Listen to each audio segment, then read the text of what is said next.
The Reiners' deaths prompting an outpouring of condolences from across Hollywood and the world of politics. Reiner was a longtime liberal activist and Democratic fundraiser and had been a vocal critic of Donald Trump since his first run for president.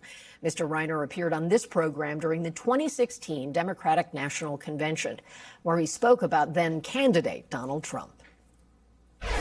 We've seen the George Wallaces and people like that, but we've never seen a major party candidate that is this ill-prepared and this divisive and this angry and this hateful. We have two candidates that couldn't be more diametrically opposed in terms of inclusiveness and allowing people together and healing racial divides than Donald Trump and Hillary Clinton. Today, President Trump reacted to Reiner's death with a disparaging post on social media that has generated bipartisan backlash. We're choosing not to show the full post because it contains allegations not corroborated by authorities. But the president, in it, he says that he suggests the deaths were related to Reiner's political activism because Mr. Reiner had, quote, Trump derangement syndrome, and that, quote, he was known to have driven people crazy by his raging obsession of President Donald J. Trump. Again, police have not released any motive for the killing. We hinted about the president's post today, and he was asked about it in that exchange with reporters not long ago. Let's listen to what the president had to say when asked about this post. I wasn't a fan of his at all. He was a deranged person as far as Trump is concerned. He said he knew it was false. In fact, it's the exact opposite, that I was a friend of Russia, controlled by Russia. You know, it was the Russia hoax. He was one of the people behind it.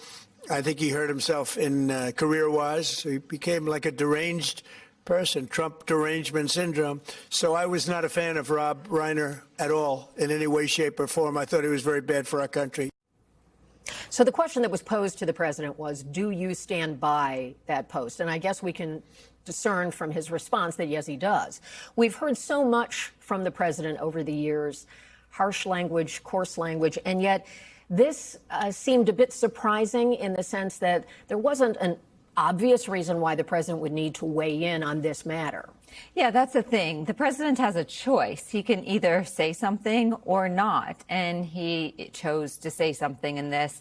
The president of the United States doesn't have a lot to say about a murder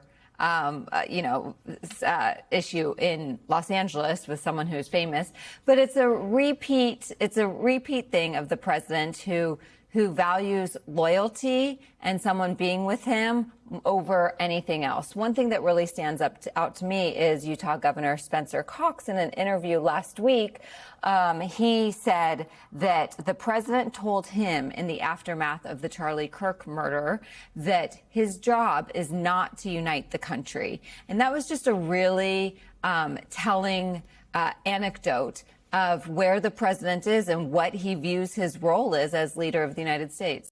We thank you for watching, and remember, stay updated on breaking news and top stories on the NBC News app or watch live on our YouTube channel.